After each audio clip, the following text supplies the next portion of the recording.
Assalamualaikum warahmatullahi wabarakatuh. Di sini saya Alvara Dida Febriela dengan NPM 214 30834 dari kelas TKA 4B dan teman saya.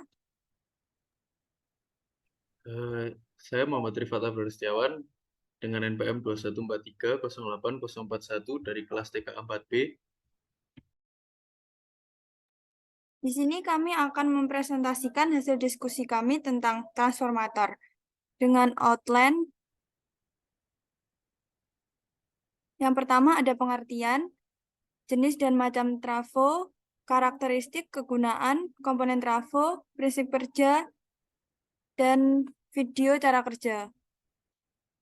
Yang selanjutnya, slide 4 sampai slide 12 akan dipresentasikan oleh teman saya Rifat. Baik, terima kasih. Untuk yang pertama adalah pengertian transformator itu sendiri.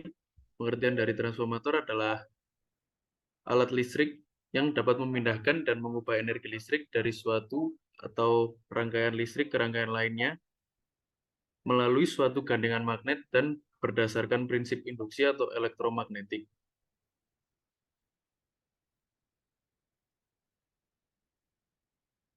Jenis-jenis atau macam-macam trafo, yang pertama adalah trafo step up. Seperti namanya, trafo step up berfungsi untuk menaikkan taraf atau level tegangan AC dari rendah ke taraf yang lebih tinggi. Untuk yang kedua, trafo step down, yang digunakan untuk menurunkan taraf level tegangan AC dari taraf tinggi ke taraf yang lebih rendah.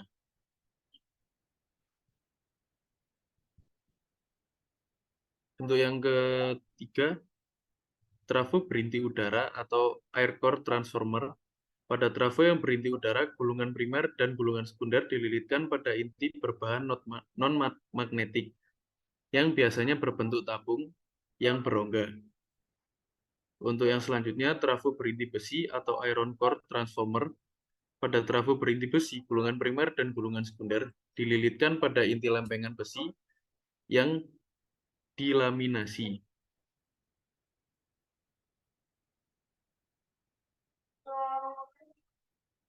Jenis-jenis transformator berdasarkan pengaturan lilitannya. Berikut adalah trafo otomatis atau auto transformer. Auto transformer atau trafo otomatis adalah trafo listrik yang hanya memiliki satu kumparan, di mana kumparan primer dan kumparan sekundernya digabung dalam satu rangkaian yang terhubung secara fisik dan magnetis. Slide selanjutnya. Berikut adalah jenis transformator berdasarkan penggunaannya. Yang pertama adalah trafo daya atau power transformer. Trafo daya adalah jenis trafo yang berukuran besar dan digunakan untuk aplikasi transfer daya tinggi mencapai 33 kV. Untuk yang kedua, trafo distribusi atau distribution transformer digunakan untuk mendistribusikan energi listrik dari pembangkit listrik ke daerah perumahan atau lokasi industri. Selanjutnya, trafo pengukuran atau measurement transformer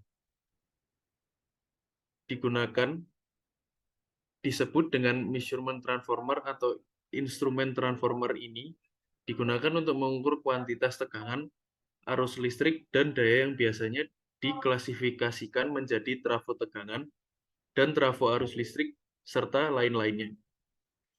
Itu berikutnya adalah trafo proteksi atau protection transformer digunakan untuk melindungi komponen listrik. Perbedaan utama antara trafo proteksi dan trafo pengukuran adalah pada akurasinya. Slide selanjutnya.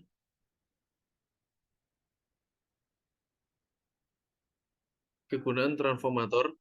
Yang pertama adalah fungsi dari transformator adalah mengubah besaran listrik suatu rangkaian. Adapun besaran utama yang diubah oleh sebuah transformator adalah tegangan. Transformator berfungsi untuk menurunkan atau menaikkan tegangan listrik.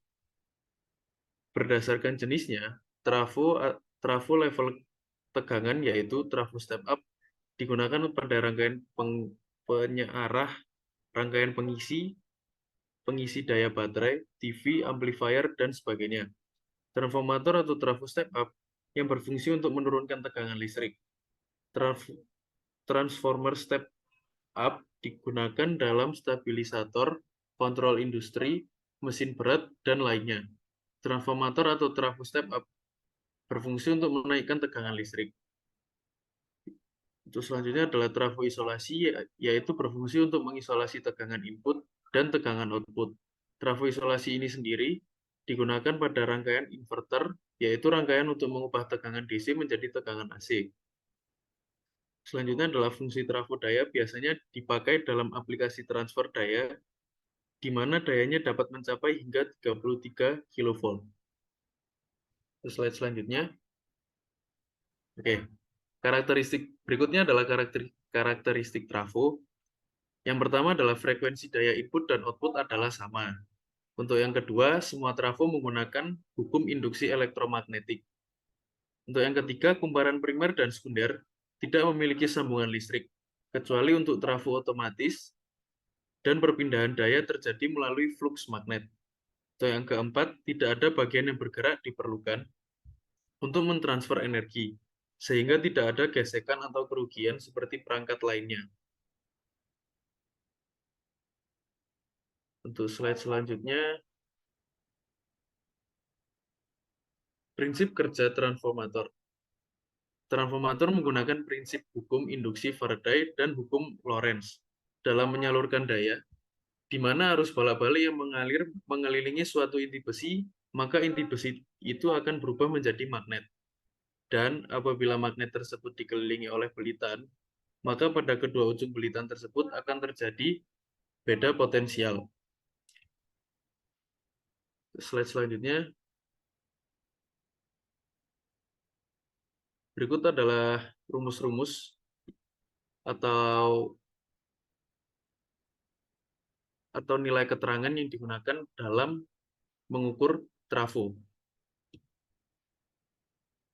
Keterangannya adalah E1 sama dengan tegangan primer untuk dengan nilai satuan voltase, E2 adalah tegangan sekunder dengan nilai tegangan voltase juga, untuk N1 belitan primer, N2 belitan sekunder. VA primer sama dengan VA sekunder. Untuk keterangan yang kedua adalah L1 sama dengan arus primer dengan satuan ampere, L2 sama dengan arus sekunder dengan satuan ampere juga. Untuk E1 tegangan primer dengan satuan voltase dan E2 adalah tegangan sekunder dengan tegangan voltase juga. Untuk rumus umumnya adalah A sama dengan E1 per E2 sama dengan N1 per N2 sama dengan I1 per I2 per I1. Maka E1 sama dengan E2 kali N1 per N2. Untuk A sama dengan rasio transformator.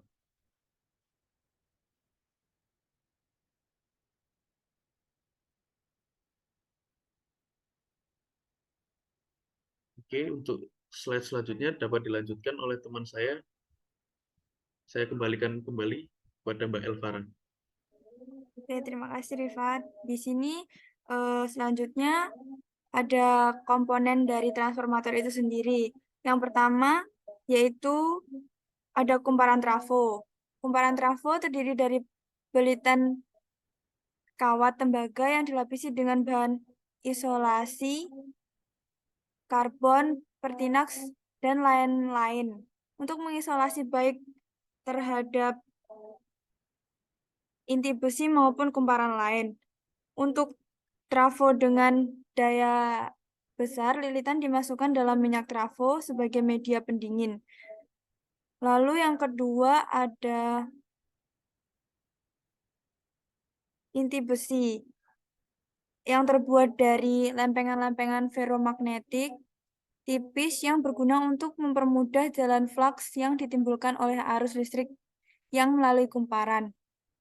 Inti besi ini juga diberi isolasi untuk mengurangi panas. Selanjutnya ada minyak trafo. Minyak trafo di sini berfungsi sebagai media pendingin dan isolasi. Minyak trafo memiliki sifat media pemindah panas dan mempunyai daya tegangan tembus tinggi. Untuk syarat suatu cairan bisa dijadikan sebagai minyak trafo adalah ketahanan isolasi yang tinggi, lebih dari 10 kilovolt per milimeter, berat jenis harus kecil, sehingga partikel-partikel inert di dalam minyak dapat mengendap dengan cepat. Viskositas yang rendah agar lebih mudah bersirkulasi dan kemampuan pendinginan menjadi lebih baik. Kemudian ada titik nyala yang tinggi, tidak mudah menguap yang dapat membahayakan. Kemudian ada tidak merusak bahan isolasi padat. Dan yang terakhir sifat kimianya yang stabil. Kemudian ada basing atau sebuah konduktor yang menghubungkan kumparan transformator dengan jaringan luar. Basing diselubungi dengan suatu isolator dan berfungsi sebagai konduktor dengan tangki transformator. Selain itu juga basing juga berfungsi sebagai pengaman hubung singkat antara kawat yang bertegangan dengan tangki trafo. Yang gambarnya seperti ada pada slide. Selanjutnya ada tangki dan konservator. Yang ini dikhususkan untuk transformator basah. Tangki ini umumnya dilengkapi dengan sirip-sirip pendingin atau cooling fin yang berfungsi memperluas permukaan dinding tangki, sehingga penyaluran panas minyak pada saat konveksi menjadi semakin baik dan efektif untuk menampung pemuaian minyak trafo. Tangki dilengkapi dengan konservator. Selanjutnya ada peralatan bantu transformator, terdiri dari peralatan pendingin, tap charger, alat pernafasan, indikator, lalu ada peralatan pengaman. Di sini yang pertama ada peralatan pendingin. Peralatan pendingin ini dipakai bila panas tersebut mengakibatkan kenaikan suhu yang berlebihan yang akan merusak isolasi di dalam trafo. Peralatan pendingin ini berguna untuk mengurangi kenaikan suhu tersebut agar trafo tidak mudah rusak. Kemudian ada tap charger, yaitu suatu alat yang berfungsi untuk merubah kedudukan tap dengan maksud mendapatkan tegangan keluaran yang stabil walaupun beban berubah-ubah. Gambar dari tap charger adalah seperti pada slide. Kemudian ada alat pernafasan atau bisa juga disebut ventilasi udara yang berupa saringan silikage yang akan menyerap uap air. Karena pengaruh naik turunnya beban trafo maupun suhu udara luar, maka suhu minyak pun akan berubah-ubah mengikuti keadaan tersebut. Selanjutnya ada indikator. Indikator ini untuk mengawasi selama transformator beroperasi, maka perlu adanya indikator pada transformator yang antara lain ada indikator suhu minyak, indikator permukaan minyak, indikator sistem pendingin, indikator kedudukan tap. Untuk bagian-bagiannya terlihat pada slide ini juga. Yang terakhir ada peralatan pengaman atau safety device. Setiap unit trafo distribusi selalu dilengkapi dengan peralatan pengaman yang mengamankan trafo khususnya fisis, elektris, maupun kimiawi berupa peralatan pengaman yang umum dikenal antara lain Buchholz rail, overpressure rail, differential rail, OCR atau over current rail, rel tangki tanah, restricted earth fault rail. Itu adalah komponen-komponen yang ada pada transformator, dan berikut ini adalah video ilustrasi prinsip kerja trafo.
Oke, itu tadi adalah video ilustrasi prinsip kerja dari trafo. Dan eh, mungkin ini yang bisa dapat kami presentasikan. Ada kurang lebihnya mohon maaf. Wassalamualaikum warahmatullahi wabarakatuh.